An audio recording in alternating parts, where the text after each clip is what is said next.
Boa noite, pessoal. Tudo bem?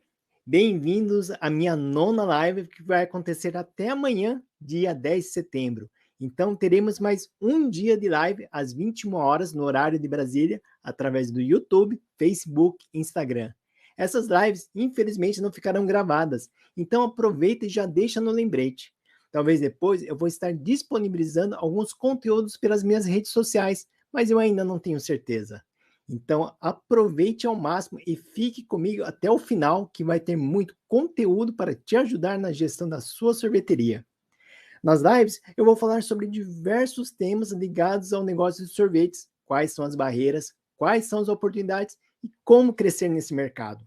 Mas antes de começar, chame os seus colegas sorveteiros para assistirem também a live, apertando no botão compartilhar e envie para seu grupo de sorveteiros. Clique também na link da clique também na link da bio do meu Instagram e entre na minha comunidade Sorveteiro Empreendedor, que eu estarei postando as novidades.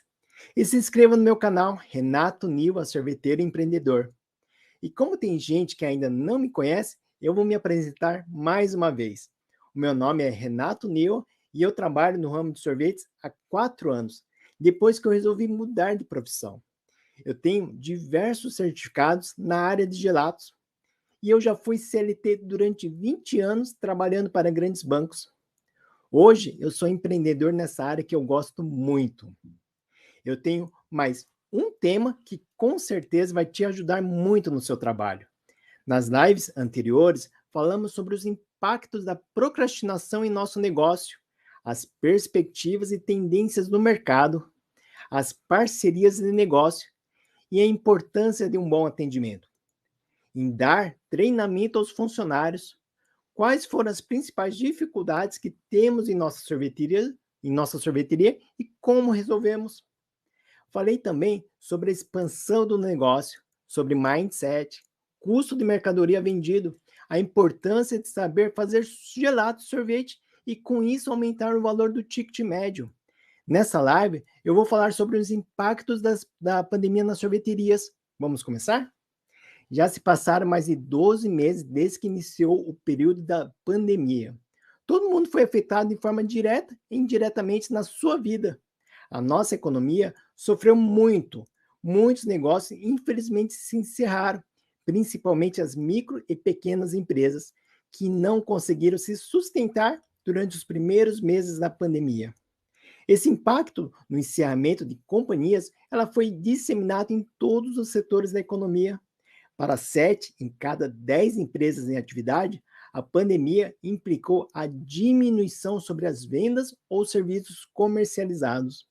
O impacto foi maior entre as companhias de pequeno porte, com até 49 funcionários, em que 71% reportaram redução nas vendas. Para 64% das empresas, foi muito difícil realizar os pagamentos. Houve dificuldades em realizar pagamentos de rotina em relação ao período anterior à pandemia, sendo que essa dificuldade atingiu 64% das empresas menores e 36% das de maior porte. Em contrapartida, 33% do total de empresas não reportaram alteração significativa, porque já conseguiram retomar as suas atividades e tinham uma boa reserva, e continuavam com fluxo financeiro para realizar os pagamentos.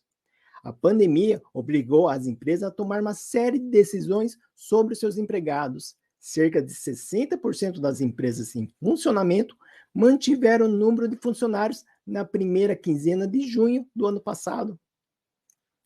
Cerca de 13% das empresas relataram ter conseguido uma linha de crédito emergencial para realizar o pagamento das folhas salarial dos funcionários e 68% indicaram que esta ação foi possível com o apoio do governo. 45% das empresas afirmaram ter adiado o pagamento dos impostos desde o início da pandemia, em que mais da metade sinalizaram ter tido algum tipo de apoio do governo. Esse foi o panorama geral do estrago que a pandemia fez na economia brasileira. O nosso ramo foi um dos mais afetados, com certeza, com as restrições, a linha de crédito que infelizmente não chegou para muitos de nós, as medidas do governo que pouco contribuíram para o nosso negócio. Vemos que, aos poucos, a nossa rotina está retomando neste semestre. Eu converso com alguns colegas do ramo e todos dizem que a próxima temporada vai ser uma das melhores. Com a abertura do comércio, com a melhora no ritmo da vacinação, a volta às aulas das nossas crianças, pelo menos podemos respirar aliviado nesse momento. Muitos negócios se reinventaram, muitos adotaram delivery como opção de uma outra fonte de renda. Outros partiram para vendas nos grandes varejistas, vendendo potes de sorvete. Muitos começaram a trabalhar em pequenas cozinhas, procurando vender o produto sem a porta de atendimento. Enfim, o negócio foi reinventado. Eu acredito que alguns setores vão voltar no período pré-pandemia. É o caso do mercado de sorvetes. O nosso negócio foi feito para atender os clientes na sorveteria. É um negócio que atende à reunião da família, dos amigos, das pessoas de trabalho. Com a restrição nesses locais, implantamos algumas medidas para amenizar a queda nas vendas. O delivery, infelizmente, não ajudou a aumentar as vendas. Em minha gelateria, o delivery contribuiu somente com 10% do faturamento. Eu tive que lançar muitas promoções para ser destaque, dar frete grátis, comprar embalagens que tiveram reajustes absurdos, fora a taxa de 25% que pagava para as empresas de entrega. Resumindo, trabalhar com delivery, se não empatava, eu ficava no prejuízo. Eu resolvi abandonar essa parceria. Para minha gelateria, digo que não foi uma boa solução. Eu tive muita dificuldade em encontrar embalagens próprias de sorvetes. Os potes que utilizava eram importados e, quando acabava, era muito difícil de encontrar aqui em Curitiba. E se fosse encomendar com outro fornecedor, o prazo de entrega superava os 30 dias. Algumas empresas de embalagem davam preferência para volume alto de compras, inviável para o meu negócio.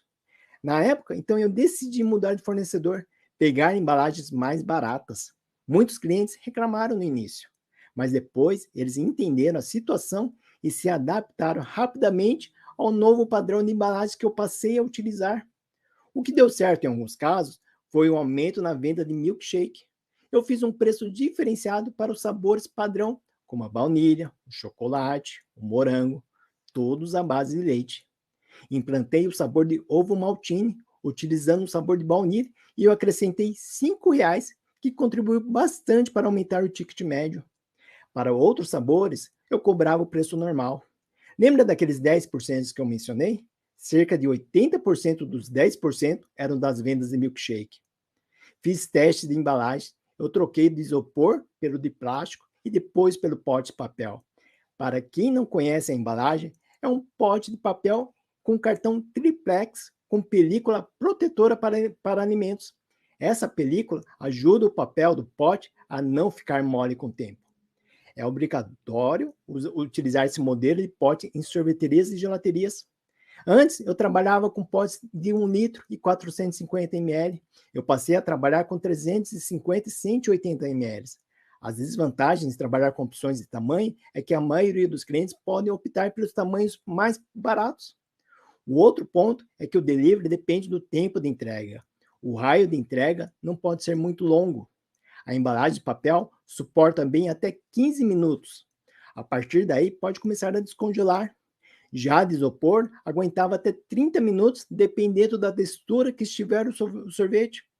Uma dica importante: se você tiver no freezer, deixe alguns potes já montados com alguns sabores que têm mais saída. O pote, já estando no freezer por algumas horas, ficará com a textura mais dura, ideal para o cliente comprar e levar para casa. Vai agilizar o serviço porque não vai precisar montar na hora. Uma outra dica importante: quando o motoboy for retirar a embalagem, avise ele que se trata de sorvete para ele fazer a entrega mais rápido. Em alguns casos, o motoboy pode fazer alguma parada para fazer a entrega de um outro pedido. E aí já sabe, né?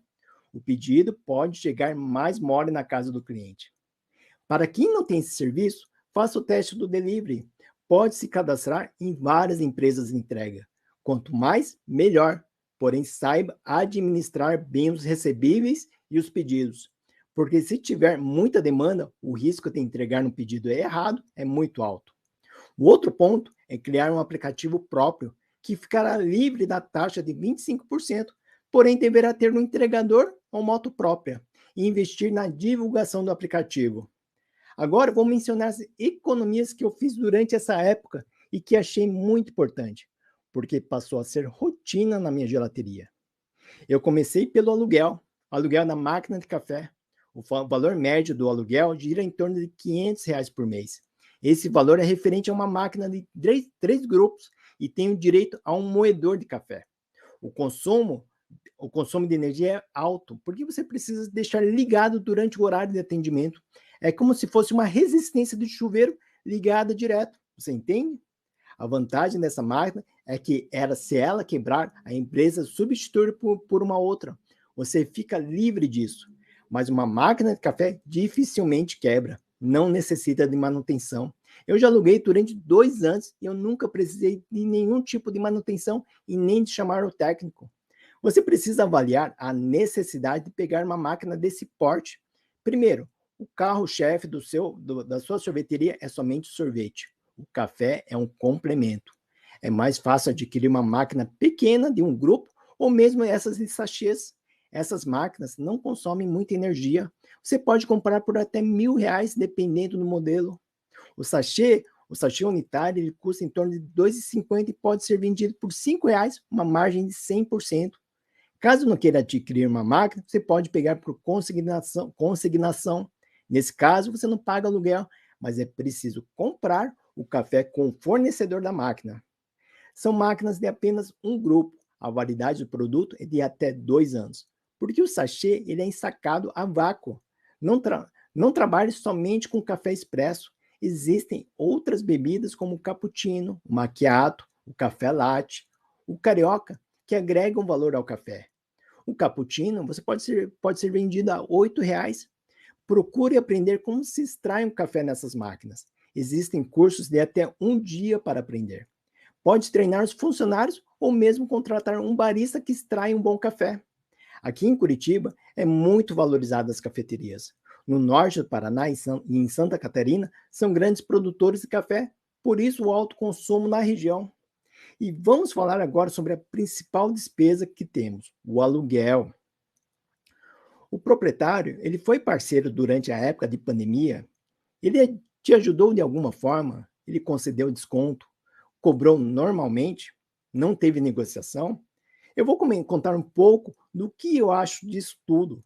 A principal prioridade que eu tenho é nunca atrasar o aluguel, porque além de perder a bonificação do pagamento em dia, começa a gerar um estresse entre inquilino e proprietário. Eu sempre honrei as minhas dívidas, por isso sempre dei prioridade para essa despesa. Além do que se atrasar, temos a multa e pode ser acionado o fiador. Quando pedimos alguém para ser o nosso fiador, a coisa mais embaraçosa que pode ocorrer é termos que pedir para ele ou ela arcar com uma despesa que eles nem fazem parte. Pode ser pai, mãe, irmão, amigo, não importa. Eles cederam o nome confiando que a gente não precisaria nunca recorrer a eles. A negociação durante a pandemia foi bem tranquila no meu caso. O proprietário, em todos os momentos, concedeu desconto de 20% a 50%, dependendo dos meses. Além de entender muito bem o momento que todos estávamos passando, ele sabe que caso entregasse o imóvel, seria muito difícil alugar novamente no curto prazo. Imóvel abandonado corre o risco de sofrer furto e vandalismo. Muitos imóveis aqui em Curitiba, que estão com placas de alugas ou vende-se, sofrem esse tipo de ação por parte dos bandidos, dos mendigos, dos drogados. Eu agradeço muito a ele por ceder parte do aluguel. Seria muito difícil suportar essa despesa durante os meses. Todos nós trabalhamos com pouco caixa. No máximo, temos caixa guardado para 2 meses de operação. Com um bom planejamento e controle do fluxo de caixa, eu consegui manter o caixa sustentável para suportar alguns meses. Infelizmente, eu ouvi casos que não teve nem negociação do aluguel. Aí eu digo, será que vale a pena continuar com o imóvel onde o proprietário não quis ser parceiro? Além disso, tivemos reajustes de aluguéis de mais de 20%, impossível de manter. Por causa disso, surgiram muitos sorveteiros que optaram por fazer em outros locais, sem porta de atendimento. Trabalhava nas dark kitchens, que, para quem não sabe, é um modelo de negócio no segmento de food service. Trata-se de um local sem mesas ou a presença de clientes que funcionam apenas como deliveries. Esse tipo de atendimento cresceu muito no último ano, especialmente por conta da pandemia. Ela se tornou uma opção por ser mais versátil, prático e estar alinhado com as novas necessidades das pessoas. É uma opção para quem busca empreender no segmento gastronômico e não quer ou não pode investir em uma sorveteria convencional. Elas se especializaram no sorvete caseiro, produzindo em batedeiras ou até mesmo em pequenas produtoras de no máximo 1 litro. Produzem nesses locais os bolos, os semifredos, os sorvetes, os potes de sorvetes, os sacolés, os picolés. Pelo fato de não ter atendimento no local e trabalhar somente com pedidos e delivery. Utilizar embalagens seguras com etiquetas de segurança são essenciais para ajudar a construir a confiança do cliente de que os sorvetes são entregues de maneira segura e livre de contaminação. A ideia de iniciar a produção de sorvetes nas dark kitchens permite que você economize mais e, consequentemente, possa ter um lucro maior. Ao produzir um sorvete caseiro, você pode fornecer para outras sorveterias, para autônomos, focar em contratos e encomendas. Uma dica que eu posso te dar trabalhando com produtos caseiros e de pequena quantidade é: construa uma rede de relacionamento. Crie grupos de mensagens e envie toda semana uma lista de produtos que você tem para vender. Eu fiz isso durante a pandemia. Eu vendia iogurte caseiro e potes de sorvetes para grupos de condomínios aqui de Curitiba. Na época, eu chegava a produzir 50 litros de iogurte caseiro que eu entregava 1 ou 2 vezes na semana. Às vezes, isso me tirava o faturamento da semana, atendendo somente esses condomínios. A quantidade de pedidos era muito alta, porque além do iogurte, eu vendia os potes de gelatos, que aumentava ainda mais o meu ticket médio. Você consegue produzir através da quantidade de pedidos. O valor também era diferenciado porque existia a comodidade de ser entregue na casa. Esteja preparado se você quiser trabalhar com esse público. A principal dificuldade será a entrega.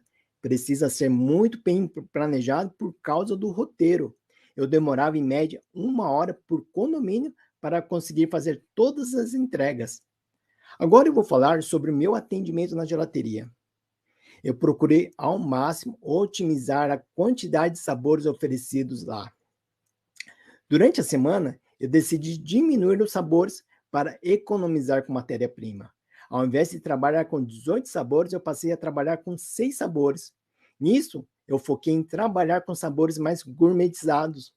Eu acrescentei calda de chocolate, calda de frutas vermelhas, castanhas, chocolate para deixar o produto mais chamativo para o cliente. Isso possibilitou deixar desligado uma vitrine que me consumia, em média, R$ 250 por mês em energia. E eu passei a utilizar uma vitrine menor que utilizava para os eventos. Eu passei a produzir menos vezes na semana, economizando, além da energia, água, material de limpeza e principalmente o meu tempo, que eu passei a usar para tentar encontrar outras fontes de renda e administrar melhor a gelateria, focando sempre em corte de despesa e aumento de receita. Eu sempre explicava para os clientes por que eu tinha diminuído a quantidade de sabores. Todos entendiam a situação. Durante o final de semana, quando o movimento melhorava, eu voltava a trabalhar com 18 sabores. Essa forma de trabalho gerou uma boa economia durante vários meses, principalmente nas épocas em que era proibido o consumo no local. Eu pude colocar essa vitrine menor na porta da minha gelateria. Dessa forma, eu conseguia cumprir todas as normas da prefeitura. Eu comecei a entender a forma de administrar menos sabores. O giro era bem maior. Com isso, eu pude trabalhar melhor no meu estoque, conseguindo manter o meu caixa sempre positivo. Com o tempo mais livre, eu pude parar para pensar em outras possibilidades. Eu me dediquei a renegociar todas as despesas que eu tinha na gelateria. Consegui diminuir o consumo de energia, de água, renegociar o aluguel, diminuir as despesas com os fornecedores, as taxas bancárias. Eu negociei com o banco que me cobrava R$ 79 ao mês com taxa administrativa, consegui abaixar para 49 e mantive o banco porque tinha um bom relacionamento, além de utilizar a máquina de cartão, onde eu consegui melhores taxas. E por falar em taxas, mesmo assim, eu ligava todo mês solicitando a bonificação do aluguel da máquina e para baixar mais as taxas. Eu sempre fazia um comparativo com as outras empresas para conseguir ter as melhores taxas do mercado. Eu consegui desconto no sistema de segurança de 20% ao mês e no sistema de atendimento também consegui desconto de 20%. Eu também solicitei desconto ao meu contador durante alguns meses. O importante de tudo isso sempre foi a renegociação, o parcelamento, o adiamento da despesa. Eu queria ter sempre dinheiro disponível no caixa para ser usado em caso de emergência. Ter o controle das despesas variáveis foi a principal ação em gerar economia na gelateria. Na época em que o governo tinha liberado crédito para as empresas, eu até tentei solicitar, mas foi negado sem motivo. A taxa de juros era muito atrativa na época, fora que tinha um período de carência de 6 meses. Muitos empreendedores solicitaram o Pronamp na época, mas ninguém imaginava que a pandemia iria durar muito tempo, que haveria lockdowns sucessivos, o abre e fecha recorrente, que a economia iria parar durante todos esses meses. Digo que foi até um alívio não ter conseguido, porque o pior da pandemia eu tinha conseguido superar apesar de todas as dificuldades e com controle rigoroso das despesas. Muitos utilizaram o dinheiro do empréstimo para pagar dívidas passadas e tentar manter o negócio em pé. Hoje, as dificuldades que eles estão tendo em pagar esses empréstimos são vistos nos noticiários e nas manchetes dos jornais. Pessoal, devemos sempre pensar em estratégias para conseguir gerar renda em nosso negócio. Por mais difícil que seja, depende unicamente de nós em agirmos sempre. Não adianta ficarmos paralisados vendo as coisas acontecerem em frente do nosso nariz e não tomarmos nenhuma atitude. Por isso, procure sempre agir nos momentos mais difíceis. Tome decisões rápidas, com firmeza. Enfrente os desafios. Os resultados virão rápidos, caso tenha foco e determinação. Pessoal, vamos terminar. Eu vou terminar mais uma live. Eu espero que vocês estejam gostando dessa série de lives que vai até amanhã. Amanhã eu volto às 21 horas. Eu vou pedir mais uma vez a ajuda de vocês. Se vocês estão gostando desses assuntos, clique no link da bio do meu Instagram, Renato Niwa, e entre na minha comunidade Sorveteiro Empreendedor, que eu estarei postando mais novidades sobre diversos assuntos que podem ajudar na gestão da sua sorveteria. Aproveite também e se inscreva no meu canal, Renato Niwa, Sorveteiro Empreendedor. Tenha uma boa noite e muito obrigado.